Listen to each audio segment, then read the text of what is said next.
Welcome back to Brian's Blenders. As a reminder, this point of Brian's Blenders is for me to share mistakes that I made through my career where I did things that impacted my career, my relationship to others, or the company I was working for. And this is episode 11. I was going to do this in two segments, but I decided to just combine it, make one long one, so a little bit longer video than normal. So this one is called Trust but Verify, or Don't Trust but Still Verify. Anyway, so back in the 90s, I was a process engineering manager at AFL. And one of the things that I did on a weekly basis is get with my process engineers, find out what maintenance issues we had. And I create a maintenance list that I would then subsequently sit down and talk to the maintenance manager about. So we could obviously knock these things out. Things break from time to time. And so one week I had a discussion with a process engineer over this process called cabling. And basically what this process is, it took fiber optic subcomponents, put them together, and then wrapped them with a tape, a polymer tape. And the productivity of this process was limited because of this tape would break periodically. And so I was asking the process engineer, I was like, well, tell me about these tape breaks. What's going on? There's got to be a tape break sensor, right? I mean, the people that designed this machine aren't stupid, right? They know this stuff's going to happen. And he goes, yeah, that tape break sensor's broken. And I was like, really? Huh, how long has it been broken? Ever since I got here. There's my first blunder. Should have dove in deeper. But anyway, I was like, all right, okay, put it on the maintenance list. Fair enough. So I throw it on the maintenance list. The next week, sit down with the maintenance manager and said, oh yeah, here's a new one, tape break sensor on the cable is broken. He goes, okay, we'll get to it at some point. So weeks passed, and I'm like talking to the maintenance manager, like, hey, where are you at on this?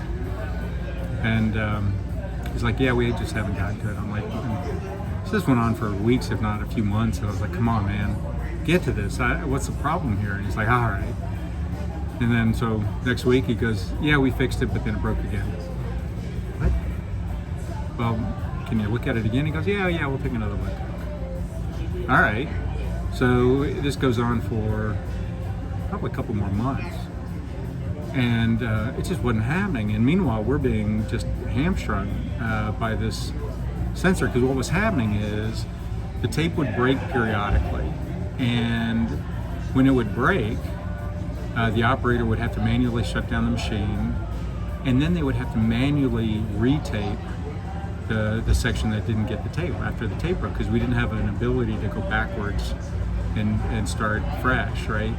And I saw one time where we had 40 meters of cable there that needed to be taped. It took hours and hours, and it was just awful, absolutely awful. And so the operators intentionally ran the machine slower than it was capable of, because they were afraid of these tape breaks.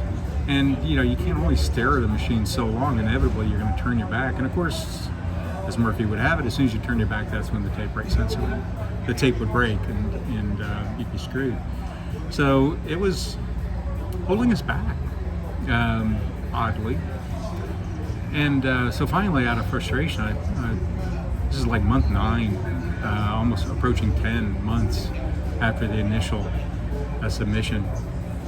And I told the maintenance manager, I'm like, come on, I've got to do something. If you guys can't fix it, then, I can let me reach out to a contractor. I know a few.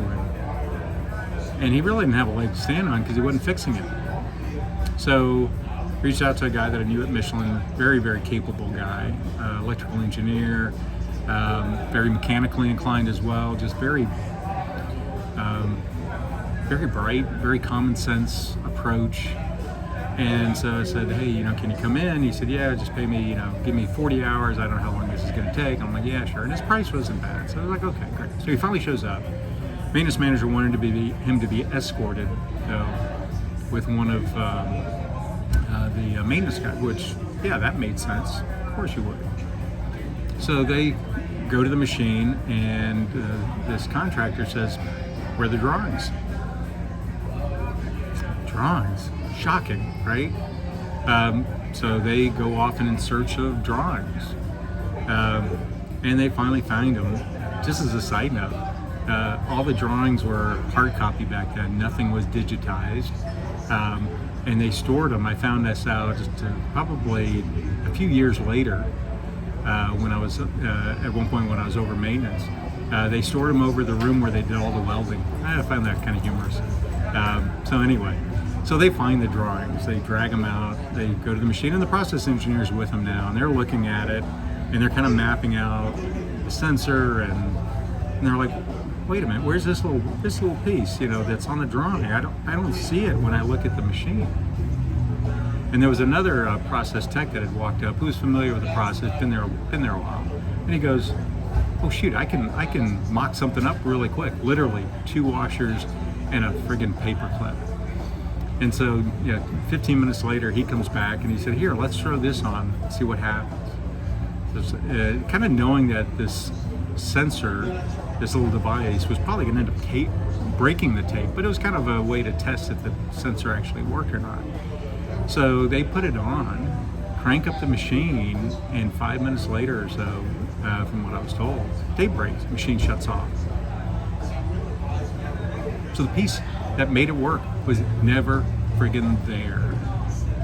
So I was disappointed in myself. My blunder was not challenging my process engineer. I trusted. I didn't verify. He and I should have taken a walk down there. I should have said, hey, have you pulled out the drawings and taken a look? Have you done your due diligence? And he had not. And as a manager, that is 100% my fault. So I learned a lot from that. So ultimately we got the right assembly on there, and actually this consultant actually went to an optical detection system, which was way better than anything else that we had there, and it was damn well worth it. He was great, did a wonderful job, and got to the point where the operators could run that machine at top speed, and all of a sudden that process became a complete non-issue. It just cranked, which was great. So there's another problem in all this. So, and again, this is back in the 90s, so 30 years ago. I was younger, full of piss and vinegar. And so I got with that maintenance manager, and I was like, what the hell? He said it was fixed. It couldn't have been fixed. The part was missing, and I laid into him. And I shouldn't have. He and I had a little bit of a strained relationship anyway, and that just made it worse. And we, there was other instances where, he and I, sometimes due to our own fault and sometimes due to upper management fault, where, he and I were pitted against each other. And it created, in my view, a dysfunctional relationship, and considering where our positions were, it created dysfunction in the organization. And my boss never addressed that. I mean, it's not like we're yelling and screaming at each other, but there was always this low-level, tension. Not healthy. Not the way an organization should be run.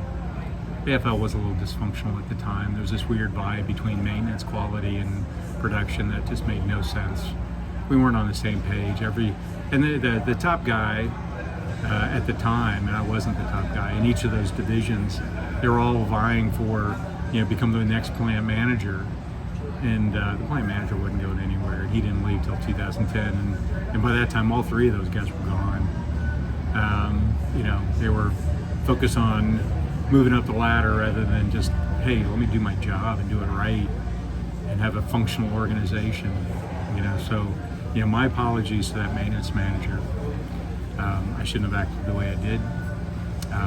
I shouldn't have come at you like I did. And I regret that. I regret that for a long time. And,